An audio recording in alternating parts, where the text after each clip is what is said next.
Hello friends, welcome back to our channel. இன்றைக்கி நம்ம சேனலில் என்ன வீடியோ பார்க்க போகிறோம் அப்படின்னு பார்த்தீங்கன்னா, நம்ம சப்ஸ்கிரைபருக்கு நிறைய பேர்த்துக்கு ஒரு டவுட் இருக்குது. ஹேருக்கு ஆயில் வந்து எப்போ அப்ளை பண்ணணும், எப்படி அப்ளை பண்ணணும் அப்படிங்கிறது, எப்படி அப்ளை பண்ணணும், எப்போ அப்ளை பண்ணணும் அப்படிங்கிற வீடியோ வந்து ஆல்ரெடி நான் போஸ்ட் பண்ணியிருக்கேன். பார்க்கல அப்படின்னா கண்டிப்பாக செக் பண்ணி பாருங்கள். இப்போது என்னோடய ஹேர் கேர் ரொட்டீனில் பார்த்தீங்கன்னா, எப்போவுமே ஹேர் பாத் எடுத்துக்கிறதுக்கு முன்னாடி ஹேரில் வந்து நல்லா ஆயில் அப்ளை பண்ணிக்குவேன். ஏன் அப்படின்னு பார்த்தீங்கன்னா, என்னோடய ஹேர் வந்து ரொம்பவே ட்ரையான ஹேர். இப்போ நீங்கள் வீடியோவில் பார்க்கும்போதே தெரியும், நம்ம முந்தின நாள் ஹேர் நல்லா ஆயில் வச்சு பின்னல் போட்டிருந்தாலுமே ஹேர் வந்து நல்லா ட்ரை ஆயிடுச்சு. அதனால் நல்லா ஆயில் வந்து அப்ளை பண்ணிக்கிறேன். ஆஃப்டர் ஹேர் வாஷ் வந்து நம்ம எப்போ ஆயில் அப்ளை பண்ணணும், எப்படி அப்ளை பண்ணணும் அப்படிங்கிற மெத்தட் வந்து நான் ஆல்ரெடி போட்டிருக்கேன். லிங்க் கொடுக்குறேன், கண்டிப்பாக செக் பண்ணி பாருங்கள். இந்த வின்டர் சீசனுக்கு ஹேர் ரொம்பவே ட்ரை ஆயிடுச்சு. ஸோ நான் ட்ரை ஆன ஹேரை வந்து நல்லா சாஃப்ட் அண்ட் ஷைனிங்காக மாற்றுற மாதிரி ஒரு ஹேர் பேக் தான் வந்து நான் சூஸ் பண்ணியிருக்கேன். ஸோ அதோட வீடியோவும் வந்து நம்ம இதிலேயே வந்து கண்டினியூவாக வந்து பார்த்துக்கலாம். இப்போ வந்து என்னோடய ஹேரை வந்து நல்லா மேலேருந்து கீழே வரைக்கும் நல்லா சிக்கி எடுத்து விட்டுட்டு, இந்த மாதிரி ஹேரை வந்து மேலேருந்து கீழே வரைக்கும் ஆயில் வந்து அப்ளை பண்ணிக்கணும். ஃபஸ்ட்டு ஸ்கேல்ப்பில் வந்து நல்லா கான்சன்ட்ரேஷன் பண்ணி அப்ளை பண்ணிக்கணும். அதுக்கப்புறம் பார்த்திங்கன்னா, ஹேரில் வந்து இந்த ஸ்ப்ளிட் எண்ட்ஸ் வராமல் இருக்கிறதுக்காக ஹேரில் கீழே வந்து கண்டிப்பாக நிறையவே வந்து ஆயில் அப்ளை பண்ணிக்கணும். நம்ம பின்னல் போடும்போதும் ஹேரில் வந்து இந்த மாதிரி கீழே வந்து நிறைய ஆயில் அப்ளை பண்ணிவிட்டு பின்னல் போடும்போது ஹேர் வந்து பிரேக்கேஜ் ஆகாது. இந்த வீடியோவில் பார்த்தீங்கன்னா ஹேர் வந்து அன்ஈவனாக ஈக்குவலாக இருக்காது. நான் வந்து ஹேரை நியூ இயர் அப்போ வந்து ஈக்குவலாக கட் பண்ணியிருக்கேன். அதுக்கப்புறம் அந்த 1 இயர் ஆர் 6 மந்த்தில் வந்து நம்ம ஹேர் வந்து எந்த அளவுக்கு சேஞ்ச் ஆகிருக்கு அப்படிங்கிறத வந்து நம்ம பார்க்கலாம். அது வந்து போன வீடியோலேயே நான் சொல்லியிருப்பேன். ஸோ கோல்டு இருக்கனால வாய்ஸ் வந்து ஒரு மாதிரி இருக்குது. அதனால தான் நான் வந்து வீடியோ போஸ்ட் பண்ணுறதுக்கு லேட் ஆகிடுச்சு. ஆனால் இனி வர வீடியோஸில் வந்து கண்டிப்பாக யூஸ்ஃபுல்லான டிப்ஸ் வந்து கண்டிப்பாக இருக்கும். ஏன்னா 1 இயர் ஹேர் க்ரோத் சேலஞ்ச் மாதிரி தான் இருக்க போகுது. ஃபஸ்ட்டு போட்டிருந்த வீடியோவில் வந்து ஒரு 50 பேர் வந்து லைக் பண்ணியிருக்கீங்க. அந்த 50 பேராவது என் கூட சேர்ந்து ஹேர் கேர் ரொட்டீன் வந்து ஃபாலோ பண்ணுறேன் அப்படின்னு சொல்லியிருக்கீங்க. ஸோ உங்கள் எல்லாத்துக்குமே ஆல் தி பெஸ்ட். கண்டிப்பாக நீங்களும் வந்து ஃபாலோ பண்ணுங்கள். நீங்கள் கேட்ட கொஸ்டின்ஸ் எல்லாத்துக்குமே ஆன்சர் வர மாதிரி வீடியோவும் இருக்கும். அதே மாதிரி ஹேர் கேர் ரொட்டீன் வீடியோவும் வரும். ஃபஸ்ட்டு பார்த்துக்கிட்டிங்கன்னா ஹைபிஸ்கஸ் லீவ்ஸ் வந்து எடுத்துக்கலாம். இது வந்து நம்ம ஹேர் வந்து நல்லா கொலேஜன் ப்ரொடக்ஷன் அதிகம் பண்ணி நல்லா சாஃப்ட் அண்ட் ஷைனிங்காகவும் நல்லா கருன்னு மாற்றி கொடுக்குறக்கு உதவும். ஸோ கண்டிப்பாக இந்த லீவ்ஸ் வந்து ஆட் பண்ணிக்கோங்க. அப்படி இல்லை அப்படின்னாலும் வாங்கி ஒரு செடி வாங்கி நட்டுருங்க. ஏன் இப்படி சொல்கிறேன் அப்படின்னா, ஹேர் கேர் ரொட்டீனை வந்து நம்ம ஃபாலோ பண்ணணும் அப்படின்னா அதுக்கு தேவையான பொருட்கள் எல்லாமே நமக்கு ரெடியாக இருக்கணும். அதனால தான் சொல்கிறேன். நெக்ஸ்ட்டு பார்த்திங்கன்னா, நம்ம வீட்டிலே இருக்கக்கூடிய தேங்காய், இதுவும் வந்து ஹேரை நல்லா ஷைனிங் பண்ணி நல்ல ஒரு மாய்ஸ்சரைசிங் தன்மையை வந்து கொடுக்கும். அதுவும் இந்த வின்டர் சீசனுக்காக. ஸோ அதுவும் வந்து கொஞ்சம் எடுத்திருக்கேன். நெக்ஸ்ட்டு பார்த்திங்கன்னா, அந்த செம்பருத்தி பூ தான். இதுவும் நம்ம செடியிலேயே இருக்குது. ரொம்பவே ஷைனிங்காகவும் முடியை நல்லா கருமையாகவும் மாற்றி கொடுக்கும். அது வந்து ஒரு பவுல் அளவுக்கு எடுத்திருக்கேன். இது இல்லை அப்படின்னா நீங்கள் இதுக்கு பதிலாக ஆல்டர்னேட்டிவாக வேறு ஹேர் பேக் கூட போட்டுக்கலாம். அதுவும் வந்து நான் வந்து மேலே ஐகானில் வந்து நான் கொடுக்குறேன். நீங்கள் அது கூட போட்டுக்கலாம். ஸோ இது 3யுமே நம்ம வந்து கொஞ்சமாக தண்ணி ஊற்றி நல்லா கிரைண்ட் பண்ணிவிட்டு நல்லா வடிகட்டி எடுத்துடலாம். இதை வந்து அப்படியே நம்ம ஹேரில் அப்ளை பண்ண முடியாது. ஏன் அப்படின்னா நிறைய லீவ்ஸ் சேர்த்துருக்கோம். ஸோ இது எல்லாமே நம்மளுக்கு வந்து டஸ்ட் ஆகும். அதில் இருக்க சத்துக்கள் மட்டுமே நம்மளுக்கு இருந்தால் போதும். ஸோ நல்லா ஃபில்டர் பண்ணி எடுத்துடலாம். நான் வந்து ஹேர் கேர் ரொட்டீன் ஃபாலோ பண்ணி கம்ப்ளீட் ஆகி இப்போ வந்து 3 வருஷம் 2024 வந்து முடியுது. நிறைய பேர் என்னோடய சேனல் ஃபாலோ பண்ணுறவங்களுக்கு தெரியும் என்னோடய ஹேர் எந்த மாதிரி இருந்து எந்த மாதிரி மாறி இருக்குது அப்படின்னு.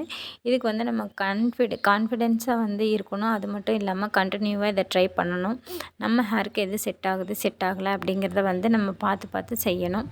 ஸோ நிறைய வீடியோஸ் வந்து எது ஃபாலோ பண்ணுறது எது ஃபாலோ பண்ண வேண்டாம் அப்படிங்கிற கன்ஃபியூஷன் இருக்கும். ஆனால் நீங்கள் வந்து எல்லாத்தையுமே நல்லா அப்சர்வ் பண்ணி பாருங்கள். ஒன் டைம் நீங்கள் வந்து அப்ளை பண்ணி பாருங்கள். ஓ, இது நம்மளுக்கு சூட் ஆகுதா, இல்லை நம்மளை ஹேர் வந்து ஆயிலி ஹேராக இல்லை ஃப்ரிஸி ஹேராக இருக்கா இல்லை எப்படிங்கிறத வந்து நீங்கள் செக் பண்ணிக்கோங்க. செக் பண்ணிவிட்டு யூஸ் பண்ணிக்கோங்க. நெக்ஸ்ட்டு பார்த்திங்கன்னா, ரொம்பவே எக்ஸ்ட்ரீம் ட்ரையாக இருக்கனால வந்து நல்லாவே இன்னுமே நம்ம ஹேரை வந்து pH லெவலை மெயின்டைன் பண்ணுறதுக்கும் நம்ம ஸ்கேல்ப்பில் இருக்கிற டேண்ட்ரஃபை போக்குறதுக்காகவும் நான் கொஞ்சம் தயிர் வந்து ஆட் பண்ணிக்கிறேன். அதே மாதிரி இன்னொரு வீடியோவில் வந்து நான் டீட்டெயிலாக சொல்கிறேன் எந்தெந்த பொருளில் வந்து எந்தெந்த நியூட்ரிஷன்ஸ் வேல்யூ வந்து இருக்குது, நம்ம எதுக்காக யூஸ் பண்ணுறோம், அதே மாதிரி எந்த ஆயில் வந்து எதுக்காக யூஸ் பண்ணுறோம் அப்படிங்கிறதையும் வந்து நான் டீட்டெயிலாக ஷேர் பண்ணுவேன். மார்னிங் பார்த்திங்கன்னா ஹேரை வந்து நல்லா ஆயில் அப்ளை பண்ணி நல்லா சிக்கி எடுத்து ஒரு கொண்டை போட்டு வச்சுட்டு, இப்போ வந்து சிக்கு இருக்காது. நம்ம அப்ளை பண்ண ஹேர் ஆயில் எல்லாமே என்னோடய ஸ்கேல்ப்லேயும் சரி என்னோடய ஹேர் ஃபுல்லாகவும் வந்து நல்லாவே அப்ளை ஆகிருக்கும். அது வந்து நல்லா ஈக்குவல் ஸ்ப்ரெட் ஆகிறதுக்காக இன்னொரு டைம் நல்லா பெரிய பல் சீப்பு இருக்கிறதா வச்சு நம்ம கோம் பண்ணிக்கலாம். அதுக்கப்புறம் பார்த்திங்கன்னா நம்ம ஹேர் பேக்கை அப்ளை பண்ணிக்கலாம். நீங்கள் எந்த ஷாம்பு வச்சு வேணால் ஹேர் வாஷ் பண்ணிக்கலாம். ஆனால் மைல்டு ஷாம்பாக இருக்கிறதா வச்சு ஹேர் வாஷ் பண்ணிக்கோங்க. நிறைய ஷாம்பு வந்து நம்மளுக்கு தேவைப்படாது. ஹேர் கண்டிஷ்னராகவும் நல்லா ஹெல்தி ஹேராக வேணும் அப்படின்னா ஷாம்பு கொஞ்சமாக ஆட் பண்ணி வாட்டரில் நல்லா டைல்யூட் பண்ணி யூஸ் பண்ணுங்கள். அதுவே போதும். நம்மளோட ஸ்கேல்பில் இருக்க அழுக்கையும் ஹேர் அண்ட் ஸ்கேல்பில் இருக்க ஆயிலையும் மட்டும்தான் ரிமூவ் பண்ண போகுது. நானுமே வந்து நிறைய ஷாம்பூஸ் வந்து மாற்றிருக்கேன். எப்போ எந்தெந்த ஷாம்பு யூஸ் பண்ணேன், அதனால் எனக்கு என்ன டிஃப்ரென்ஸ் இருந்துச்சு அப்படிங்கிறத பார்த்து நானும் ஷாம்பு வந்து சேஞ்ச் பண்ணிட்டேன். இப்போ பார்த்துக்கிட்டிங்கன்னா இந்த மாதிரி நல்லா வந்து சீவிடலாம். அப்போ தான் ஹேரில் வந்து அப்ளை பண்ணுறதுக்கு நம்மளுக்கு ரொம்பவே ஈஸியாக இருக்கும். நம்மளோட ஹேர் வந்து டென்சிட்டியாகவும் சரி இல்லை லென்த்தாகவும் இருக்குது அப்படின்னா அதுக்கு தகுந்த அளவு வந்து ஹேர் பேக் வந்து நீங்கள் யூஸ் பண்ணிங்கன்னா போதும். பாருங்கள், நான் மறுபடியும் சிக்கு எடுக்கிறேன். எனக்கு இவ்வளோ மட்டும்தான் ஹேர் ஃபால் வந்து ஆகுது. ஸோ நீங்களும் என் கூட சேர்ந்து இந்த மாதிரி ஃபாலோ பண்ணிகிட்டு இருந்தீங்கன்னா கண்டிப்பாக உங்களுக்கு ஹேர் ஃபால் வந்து ரொம்பவே கம்மியாகி ஹேர் வந்து நல்லாவே வளரும். இப்போ பார்த்துக்கிட்டிங்கன்னா ஹேர் வந்து பிஃபோர் பார்த்திங்கன்னா பழைய பிக்சர் பார்த்திங்கன்னா நான் பின்னல் போட்டு கூட எப்படி இருந்துச்சு. இப்போ பாருங்கள், ஆயில் பண்ணி கூட இந்த அளவுக்கு இருக்குது. இந்த ஃபோட்டோஸ் பார்க்கும்போது எனக்கும் ரொம்பவும் மோட்டிவேட்டிவாக இருக்கும். இதை ஃபாலோ பண்ணுற உங்களுக்கும் கண்டிப்பாக மோட்டிவேட்டாக இருக்கும் அப்படின்னு நினச்சி தான் நான் வந்து உங்கள்கிட்ட ஷேர் பண்ணிக்கிறேன். நான் ஹேர் வாஷ் பண்ணிவிட்டு வந்து ஹேர் வந்து எந்த அளவுக்கு மாறி இருக்குது அப்படிங்கிறத நீங்களே பாருங்கள்.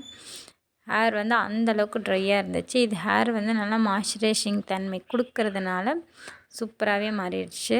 ஸோ இது உங்களுக்கு ரொம்பவே யூஸ்ஃபுல்லாக இருக்கும் அப்படின்னு நினைக்கிறேன். நீங்கள் நம்ம சேனலை ஃபஸ்ட் டைம் பார்க்குறவங்களா இருந்தால் கண்டிப்பாக சப்ஸ்கிரைப் பண்ணிக்கோங்க. சேனலில் நிறைய வீடியோஸ் இருக்குது, அதை பாருங்கள். பார்த்து ஏதாவது டவுட் இருந்துச்சுன்னா கேளுங்க, கண்டிப்பாக நான் வந்து ரிப்ளை பண்ணுறேன். சப்ஸ்கிரைபர்ஸ் வந்து நிறைய பேர் நிறைய கொஸ்டின்ஸ் கேட்குறீங்க. நான் அதுலேயே ரிப்ளை பண்ணியிருக்கேன். ஆனால் அது வீடியோவாக போடணும் அப்படின்னு நினச்சாலும் டைம் வந்து இருக்கிறதில்ல. ஸோ கொஞ்சம் டிலேவாகும். ஆனால் எல்லாத்துக்குமே வந்து கண்டிப்பாக நான் மோஸ்ட்லி வீடியோஸ் வந்து போடுறதுக்கு கண்டிப்பாக ட்ரை பண்ணுறேன். நீங்கள் வந்து ஃபாலோ பண்ணுறதா இருந்தால் கண்டிப்பாக இந்த 2025 வந்து ஒரு ரெசல்யூஷன் எடுத்துக்கோங்க. உங்களோட ஹேர் வந்து எந்த அளவுக்கு இருக்குது, இப்போ நீங்கள் வந்து எந்த அளவுக்கு மாற்றிருக்கீங்க, இல்லை மாற்றணும் அப்படிங்கிறத வந்து பிஃபோர் அண்ட் ஆஃப்டர் பிக்சராகவோ வீடியோவோ ஒரு கேப்சர் வந்து எடுத்து வச்சுக்கோங்க. இது வந்து உங்களுக்கும் நல்ல ஒரு மோட்டிவேட்டிங்காக இருக்கும். நேச்சுரல் ப்ராடக்ட் வந்து நம்மளுக்கு ரிசல்ட் வந்து லேட்டாக தான் கொடுக்கும். ஆனால் கண்டிப்பாக பெஸ்ட்டாக உண்மையான ரிசல்ட்டை வந்து கொடுக்கும். நம்ம ஸ்ட்ரெயிட்டனிங்கோ ஸ்மூத்தனிங்கோ எதுவுமே பண்ணலை. வீடியோ பிடிச்சிருந்தா கண்டிப்பாக லைக் பண்ணிக்கோங்க. தேங்க்யூ.